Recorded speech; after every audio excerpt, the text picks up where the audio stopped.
Back viewers, good healthy morning. हम बात कर रहे हैं गायनेकोलॉजिकल इश्यूज पे और अभी हमें दो सवालात आ चुके हैं। आप लोग भी फ़ोन करके पूछ सकते हैं, फ़ोन लाइन्स ओपन है। हम डॉक्टर साहिबा से पूछते हैं। डॉक्टर साहिबा, उनका पहले वाले उनका प्रॉब्लम के उनकी स्पॉटिंग शुरू हो जाती थी। हाँ, और बिल्कुल। फिर अबॉर्शन। अच्छा, जिस तरह से उन्होंने बताया उसमें ये लग रहा है कि उनकी शायद जो है वो ओव्यूलेशन ठीक नहीं हो रही है, तभी उनके जो डॉक्टर ने उनको ओव्यूलेट करवाती हैं और उसके बाद फिर पूरी ट्रीटमेंट होती है और फिर वो प्रेग्नेंट होती हैं। लेकिन जो उन्होंने स्पॉटिंग बताई है वो ये मुझे लगता है कि मिस्ड में चला जाता है। मिस्ड में ये होता है कि बेबी की धड़कन ही नहीं आती है और स्पॉटिंग शुरू हो जाती है और फिर उनकी डीएनए करनी पड़ती होगी। उसके लिए एक दो ब्लड टेस्ट हैं जो कि करवाए जाते हैं और ख़ास तौर पे उस वक्त जब 3 दफ़ा रिकरेंट मिसकैरेज हो जाए। इनके 2 दफ़ा मिसकैरेज हुए हैं, लेकिन अगर ये कंसर्न है तो ये अभी भी करवा सकती है। हम खुदा न खास्ता तीसरे का इंतज़ार नहीं करेंगे, पेशेंट को ज़्यादा ज़्यादा मेंटल स्ट्रेस में नहीं डालेंगे। बहुत होता है। बिल्कुल, मैं समझ सकती हूँ कि उनको बहुत मेंटल स्ट्रेस होगा। ये कहाँ से भी फ़ोन कर रही थी? आई थिंक ये सरगोदा से फ़ोन कर रही सरगोदा थी, में if I'm मेरा ख्याल not है वो wrong। लेबॉर्ट्री में वो टेस्ट नहीं हो सकेगा, उनको लाहौर आना पड़ेगा और ये टेस्ट एंटी फॉस्फोलिपिड सिंड्रोम के टेस्ट कहलवाते हैं और ये टेस्ट लाहौर में किसी भी लेबॉर्ट्री से हो जाएंगे। सही। और वो टेस्ट करवाएं और कभी कभार वो टेस्ट अगर पॉजिटिव आए तो उसकी ट्रीटमेंट से इंशाल्लाह ताला कंसीव भी हो जाएगा और मतलब प्रेगनेंसी कंटिन्यू भी करेगी। अच्छा, दूसरा नरगिस का क्वेश्चन था जो कि पिंडी से जिन्होंने फ़ोन किया था। नरगिस के लिए मैं बहुत ज़्यादा उनके गम में मुझे खुद भी बहुत अफसोस हुआ कि एक तो मुश्किलों से बेबी हुआ और वो डाउन सिंड्रोम था। लेकिन आपकी उम्र 35 इयर्स है। 35 इयर्स में बहुत ज़्यादा जो है वो चांस ये है कि इंशाल्लाह ताला अगली दफ़ा ये नहीं होगा। वैसे तो 36-37 इयर्स के बाद ही डाउन सिंड्रोम के चांसेस बढ़ते हैं, लेकिन कुछ इंडिविजुअल्स में पहले भी हो जाता है और बहुत दफ़ा तो बहुत यंग पेशेंट्स में भी बच्चे डाउन सिंड्रोम के होते हैं। और डाउन सिंड्रोम वैसे ऐसी बीमारी है बच्चों में जो कि प्रीनेटली डायग्नोज हो जाती है। 18 वीक्स के स्कैन पे पता चल जाता है पेशेंट का कि बच्चे को डाउन सिंड्रोम है। लेकिन कभी कभार कुछ इस तरह की सटल किस्म के उसके सिम्टम्स होते हैं कि वो नज़र नहीं आ रहे होते। मेरा ख्याल है उनका डायग्नोज नहीं हो सका होगा, तभी जब बेबी पैदा हुआ तब पता चला कि डाउन है। और ओसोफेजियल एट्रीजिया जिस तरह से उन्होंने बताया कि खुराक की नाली बंद थी, उसमें फिर जिंदा रहने के चांस बहुत कम होते हैं। वरना तो आपने देखा होगा डाउन सिंड्रोम के बच्चे होते हैं 22 साल 23 साल तक की एज के होते हैं और लेकिन उस बच्चे के साथ जो खुदा मतलब प्रॉब्लम थी वो ऐसी थी कि वो जिंदा ना रह सका। अल्लाह ताला इंशाल्लाह ताला उनको भी औलाद देंगे। वो डाउन सिंड्रोम जो है रेस्पिरेटरी सिस्टम पे अटैक करता है ना, एसोफेजियल एट्रीजिया था ना, तो वो ज़ाहिर है इस वजह से। अच्छा, उसके लिए कोई ज़्यादा प्रिकॉशंस तो नहीं है, बस यही है कि हेल्दी लाइफस्टाइल, फॉलिक एसिड और दुआ, और कोशिश करें, चांस लें, इंशाल्लाह ताला अल्लाह ताला बेहतरी करेगा।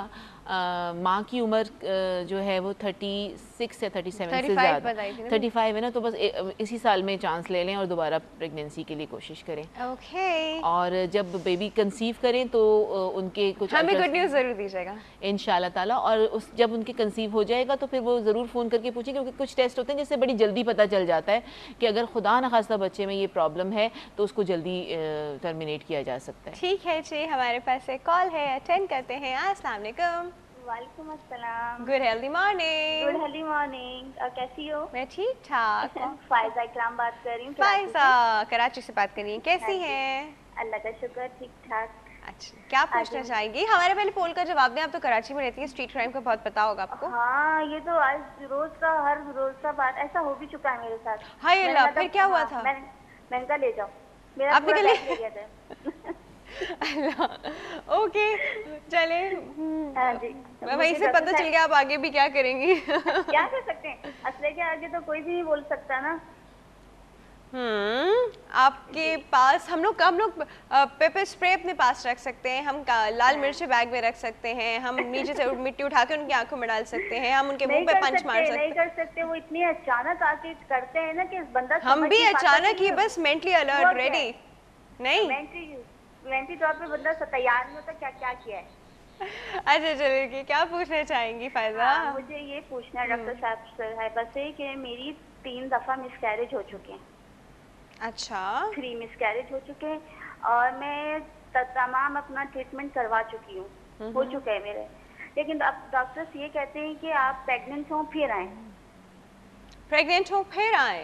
हाँ, मेरे साथ भी मसला, मैं प्रेग्नेंट होती हूँ तो मुझे यानी कि मेरे सिर्फ चंद हफ्तों का ही होता है तो मुझे ब्राउन कलर का डिस्चार्ज आना शुरू हो जाता है। अल्लाह, सेम प्रॉब्लम। हाँ, ओके। हाँ, तो मेरे डॉक्टर कहते हैं आपको पॉलीसिस्टिक होती है ना, वो चीज़ है। क्या है? पॉलीसिस्टिक है? हाँ पॉलीसिस्ट है। पॉलीसिस्टिक है इनको। अच्छा ठीक है, चले जो हम डॉक्टर साहिबा से पूछ के बताते हैं फिर, ठीक है फायजा? हाँ जी। एज और वेट? आपकी एक मिनट में आपकी एज क्या है? मेरी 32 और वेट क्या है, हाइट क्या है? मेरी हाइट है 5'1" माशाल्लाह। और वेट है मेरा 65 या 50 ऐसे ही रहता है, क्योंकि वो बस पीरियड्स ज्यादा है। Periods regular? हाँ पीरियड्स रेगुलर अच्छा। और जो आपने कंसीव किया था वो ट्रीटमेंट के बाद कंसीव किया था या स्पॉन्टेनियस? नहीं, मुझे ट्रीटमेंट की जरूरत नहीं पड़ती, बस कंसीव कर लेती है लेकिन उसके बाद रिटेन नहीं रह पाता। चले जी ठीक है, फायजा बता रहे हैं आपको, ठीक है?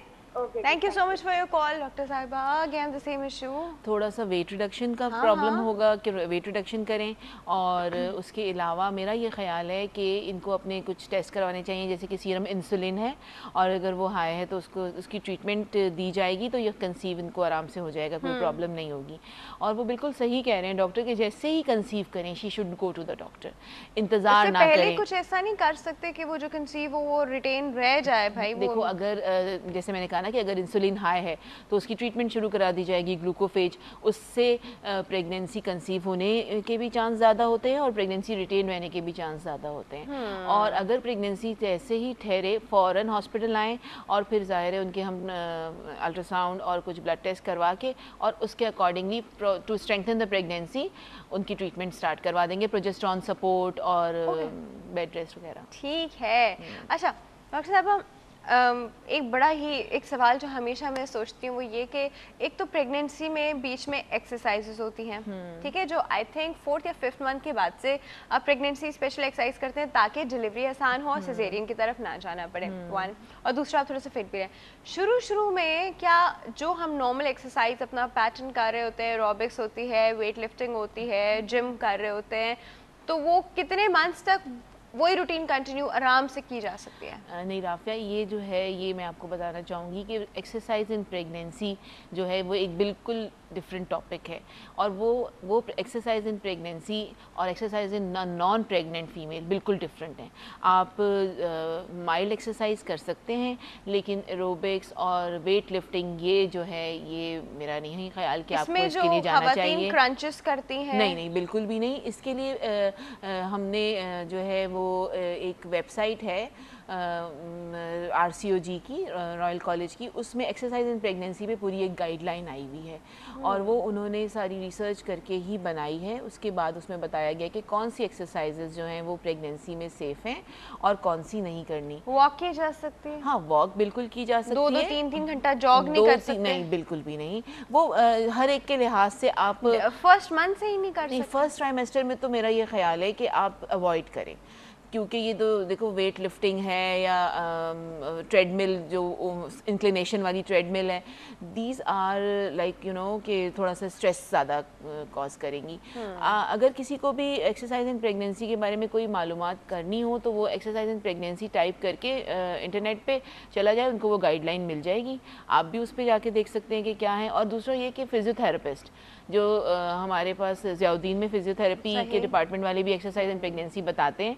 तुम्हें अभी ज़रूरत नहीं है लेकिन इंशाल्लाह ताला जिनको ज़रूरत है उनको तुम वहाँ भेज सकती हो। नहीं, माय पॉइंट इज कि you gain a lot of extra weight for some reason. Pregnancy में आपके हाथ भी ऐसे तो गर्दन भी ऐसी, हाँ नहीं वो तो फिर आप खाएं इस तरह से। तो खाना तो आपको खाना पड़ता है बिकॉज प्रेगनेंसी के बीच में आपको थोड़ा सा हेल्दी ईटिंग करें ना, हेल्दी ईटिंग करें। जैसे हमारी ओनली टमी शुड इंक्रीज और कहीं से इंसान बढ़ना नहीं चाहिए। जिस तरह मूवीज की प्रेगनेंसी होती है ना, वो जो प्रेग्नेंट फीमेल दिखाती है कि सिर्फ टमी और बाकी सारी वो नॉर्मल है, आई थिंक वो होना चाहिए। हमारे यहाँ तो खवातीन नहीं, असल में वो उनका भी कसूर नहीं है क्योंकि हार्मोन्स इस तरह के होते हैं कि वो हर जगह पे फैट डिपॉजिट करते हैं। लेकिन मैं जो बताऊं आपको वो ये कि अगर जिस तरह से कुछ मिथ्स हैं कि कुछ चीज़ें बिल्कुल मना कर दी जाती हैं खाने के लिए और कुछ चीज़ें बहुत ज़्यादा खिलाई जाती हैं। इस पे आते हैं, हमारे पास एक कॉल है, पहले वो अटेंड करें फिर इस पे आते हैं। जी अस्सलाम वालेकुम।